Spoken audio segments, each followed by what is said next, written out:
वक्फ bill को लेकर अब तस्वीर साफ हो गई है। लोकसभा राज्यसभा से पास हो गया है, राष्ट्रपति के पास मंजूरी के लिए भेजा जाना है। इस पर पक्ष विपक्ष के लीडर्स के कुछ रिएक्शन सामने आए हैं। साथ ही साथ आशिक मीर की एक रिपोर्ट भी है, देखिए। 3 बजे तक हम लोग थे लोकसभा में, 12 बजे शुरू हुआ, सुबह के 4 बजे तक थे राज्यसभा में। इतनी लंबी बहस तो मैंने देखी नहीं है। खूब चर्चा हुई, आप लोगों ने देश में दिखाया, टीवी पर देश ने देखा। लेकिन बहुत विनम्रता से मैं ये सोनिया गांधी से एक बात पूछनी है कि आपके पुत्र राहुल गांधी क्यों नहीं बोले और आपकी बेटी आदरणीय प्रियंका जी हाउस में क्यों नहीं आई, ये भी देश जानना चाहता है। ऐसे बातचीत करने के लिए मौजूद हैं पप्पू यादव। पप्पू जी, लोकसभा का बजट सत्र खत्म हो गया है, 118% कह रहे हैं प्रोडक्टिविटी रही है।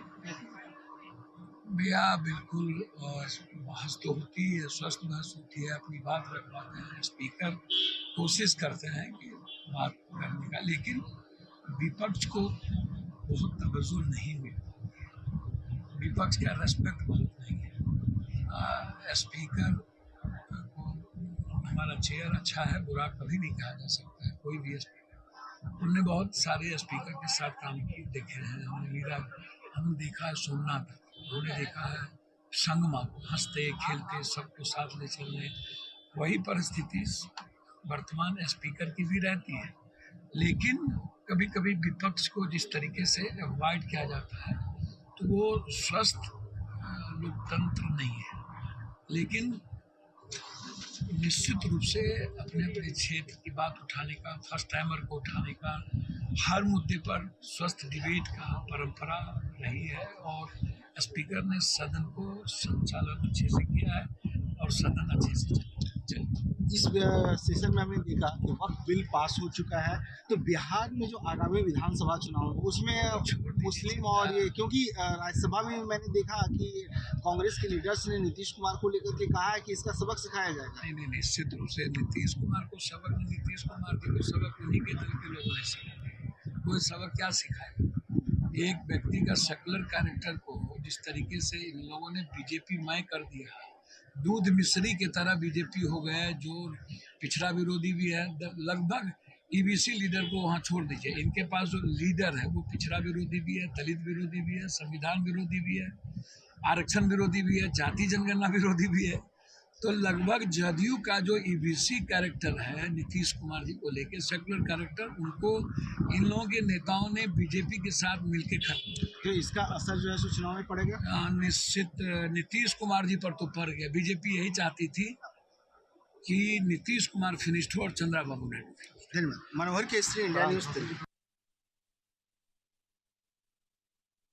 पूरे देश में जिस हिसाब से वक्फ अमेंडमेंट बिल को लेकर जश्न का माहौल है, वहीं इस समय हम श्रीनगर के राजबाग के बीजेपी कार्यालय में मौजूद है, जहां पर बीजेपी के कारकुनान के साथ साथ बीजेपी लीडर भी इस समय जश्न के माहौल में शामिल हुए हैं। जिस हिसाब से वक्फ बिल को पास किया गया है तो कई एक मुस्लिम मेजॉरिटी में प्रोटेस्ट भी हो रहे हैं इस बिल को लेकर। लेकिन अगर हम जम्मू कश्मीर की बात करें तो ये भी एक मुस्लिम मेजॉरिटी स्टेट है। यहाँ पर इस बिल के हवाले से लोग क्या कुछ सोच रहे हैं, इनसे जानेंगे। अल्ताफ साहब हमारे साथ मौजूद है बात करने के लिए। अल्ताफ साहब, कैसे देखते हैं इस फैसले को? एक तवारीखी फैसला कहा जा रहा है, आप कैसे देखते हैं? देखिए, खैर मकदम करते हैं, वेलकम करते हैं। जिस तरह से कल पार्लियामेंट में और उसके बाद अपर हाउस राज्यसभा में इस बिल को पास किया गया, क्योंकि वक्त की ज़रूरत थी। और जहां हम देखते हैं कि जब से वक्फ बोर्ड बना है या काउंसिल बना है, जो पसमानदा मुसलमान है, जो गरीब मुसलमान है, जो बिछड़ा हुआ मुसलमान है, उसको किसी भी तरीके से फ़ायदा पहुंचा नहीं। कुछ ठेकेदार पूरे मुल्क भर में जिन्होंने वक्फ प्रॉपर्टी पे कब्जा करके रखा था और जो वक्फ के बेनिफिशरीज है वो वक्फ से फ़ायदा उठाते, जहां मुसलमानों की एजुकेशन, मुसलमानों का जो हेल्थ सेक्टर है उसकी तरफ कभी ध्यान नहीं दिया गया। और इवन अगर आप जम्मू कश्मीर में देखेंगे, एक हॉस्पिटल हम नहीं बना पाए, एक कॉलेज, एक यूनिवर्सिटी नहीं हम बनाए। लेकिन अब एक उम्मीद जागी है जब से डॉक्टर दुर्गाशंकर इंद्राबी जी आई है, जिसकी पार्लियामेंट भी बड़ी प्रेज हुई है। जब से वो आए हैं उन्होंने वक्फ बोर्ड को अकाउंटेबल और ट्रांसपेरेंसी उसमें लाई है। और आज ये उम्मीद हम कर सकते हैं कि जिस तरह से डॉक्टर साहबा काम कर रही है और आज कंस्ट्रक्शन भी हो रही है और रख रखाव जो हमारी श्राइन्स या मस्जिद है उनकी रख रखाव में उन्होंने बड़ी मेहनत की है और आज एक चेंज यहाँ देखने को मिली। और हम ये उम्मीद करते हैं कि इस अमेंडमेंट के बाद जो बिल हुई है, जो कानून अब बना है, जो जम्मू कश्मीर के साथ साथ पूरे देश के जो पसमानदा मुसलमान है, पिछड़े मुसलमान है, उनको भी फायदा पहुंचेगा। बिल्कुल, जिस हिसाब से देखा जा रहा है विपक्ष जो है लगातार प्रोटेस्ट भी कर रहा है। अगर हम कश्मीर की भी बात करें तो यहाँ पर भी पीडीपी, नेशनल कॉन्फ्रेंस और कांग्रेस एक ही पेज पर खड़े हैं वक्फ बिल को लेकर और लोगों से रिएक्शन जानने की कोशिश करेंगे, क्योंकि ये मामला जो है सीधे तौर पर एक आम इंसान के साथ जुड़ा हुआ है। आप कैसे देखते हैं, क्योंकि कश्मीर की जहां तक बात आती है मुस्लिम मेजॉरिटी यहाँ पर ज्यादातर रहती है, तो आप इस फैसले को कैसे देखते हैं? सबसे पहले मैं एक ट्राइबल हूँ, हमारा गुजर बसर जंगलों में होता है, लेकिन हमें ये शहर मालूम नहीं थे। हम शुक्रगुजार हैं नरेंद्र मोदी जी का, 2014 से जो हमारे सलब के हुकूक थे, एक एक सरप्राइज मिल रहा है हमारी कम्युनिटी को।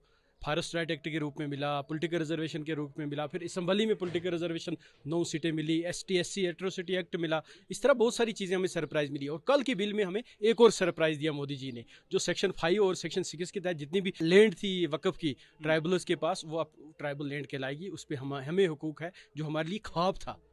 हमें तो वहाँ देखने नहीं देते थे। हम भी मुसलमान हैं, हम भी इस देश के शहरी हैं, हम भी यहाँ के रहने वाले हैं, लेकिन हमें उस वहाँ देखना भी हमें गवारा नहीं था। लेकिन आज हमें मोदी जी ने उस पर हुकूक देकर ये बड़ा सरप्राइज़ दिया। इसके लिए हम मोदी जी का शुक्रिया अदा करते हैं। हम ट्राइबल लोग जो हैं जम्मू कश्मीर के, कितना शुक्रिया अदा करें, क्योंकि अल्लाह तबारक ताला भी फरमाता है कि अगर आपके साथ कोई अच्छाई की तरफ चले, आप अगर मेरी तरफ एक कदम नेकी की तरफ चलोगे तो मैं आपकी तरफ 10 कदम आऊँगा।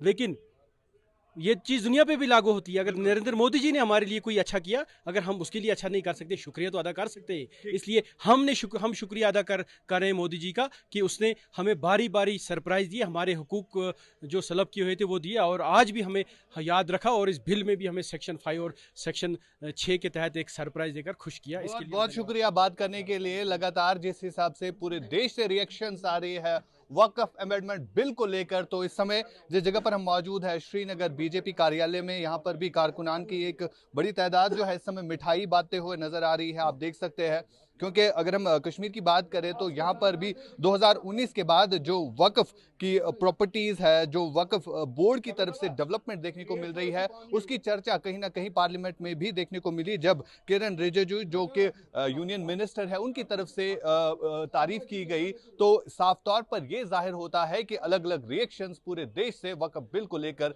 आ रहे हैं। फिरोज वानी के साथ श्रीनगर से आशिक मीर, इंडिया न्यूज के लिए।